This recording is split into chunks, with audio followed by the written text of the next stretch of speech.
哈，大家好，咁今日我就會示範下點樣玩呢個仿真水或者叫滴膠嘅嘢啦，咁亦都會俾大家一啲嘅小貼士嘅。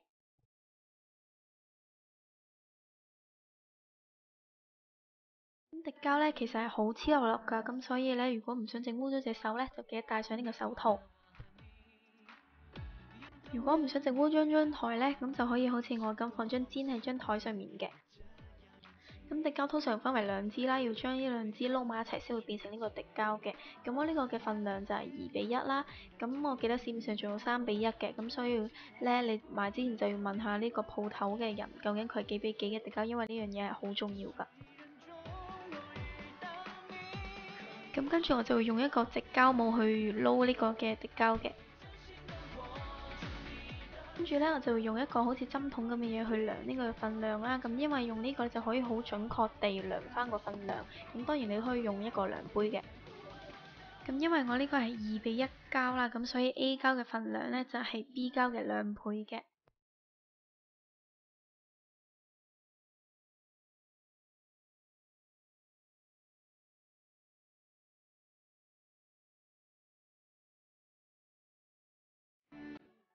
咁量好呢個份量呢，就可以將佢撈埋一齊啦。咁雖然我條片睇上去呢就好似撈得好快咁啦，咁其實呢就要慢慢撈嘅。咁因為撈太快就會有好多氣泡入咗去啦，咁就好麻煩啦。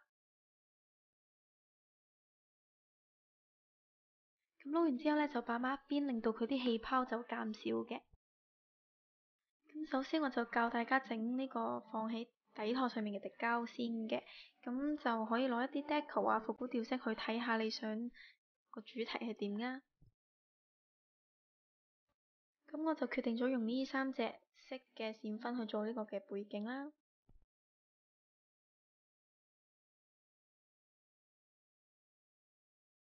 如果你個底托呢係一個比較深嘅色呢，咁我就建議用一個白色去塗咗個底先嘅，咁因為咁樣睇落去個背景就會靚啲啦。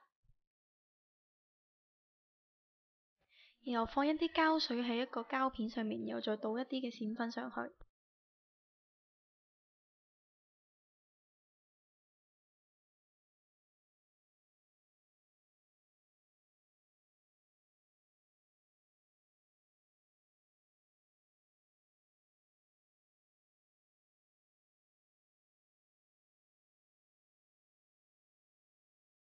然後再用牙籤撈勻佢，然後呢就可以開始整你個背景啦。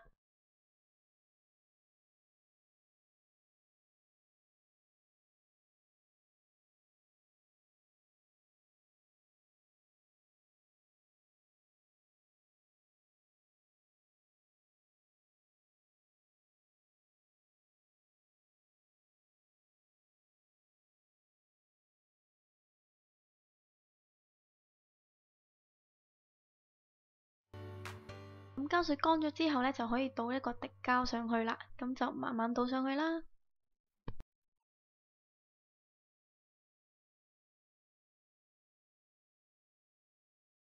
咁記住，滴膠係要覆蓋成個表面先靚㗎。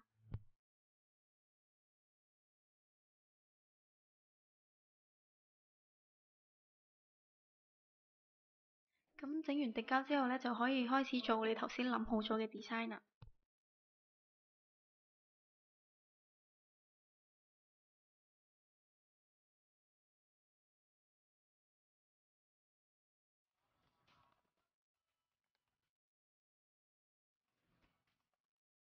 咁整飾品呢，就仲有第二個方法嘅，咁就係將呢個滴膠放喺個帽上面啦。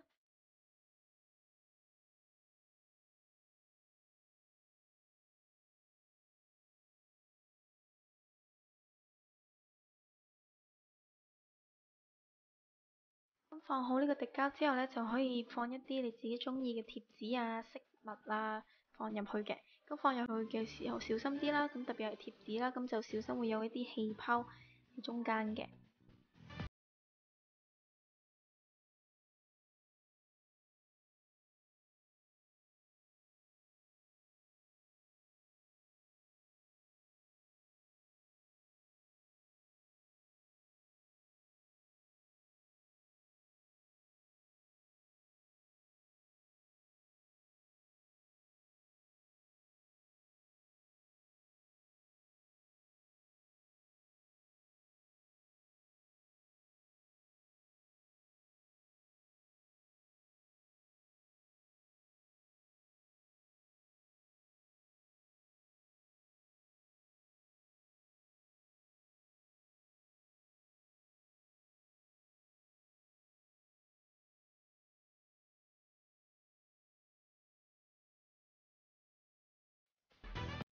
咁如果想做飾品嘅話，咁當然就要喺個滴膠上面穿一個窿啦。咁如果你好似我咁冇呢個穿窿器之類嗰啲呢，咁就可以好似我咁啦，咁就等到個滴膠未完全硬化嘅時候呢，就插呢個嘅九指針喺上面嘅。咁因為佢未完全硬化嘅時候呢，你好輕易就可以插喺上面噶啦。咁整滴膠呢，模係好重要噶。咁如果好似呢種模係一個磨砂咁嘅面呢，咁整出嚟呢個滴膠都會係一個磨砂嘅效果嘅。如果你用光面嘅模呢，咁整出嚟個滴膠都係會光面噶。個貼紙放得唔好嘅話呢，就會好似呢個咁起咗兩個氣泡噶啦。如果整完之後個模上面有好多閃粉滴膠碎咁嘅話呢，就可以用呢個膠紙去黐走佢啦。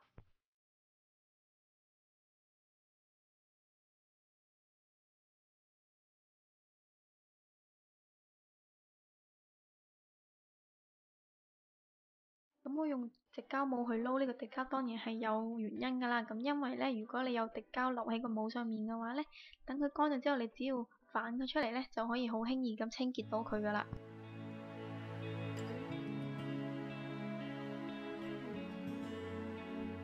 咁滴膠乾咗之後呢，就大功告成啦，係咪好靚呢？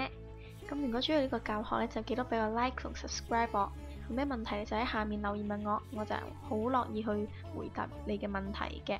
咁今日條片就係咁多啦，多謝收睇，拜拜。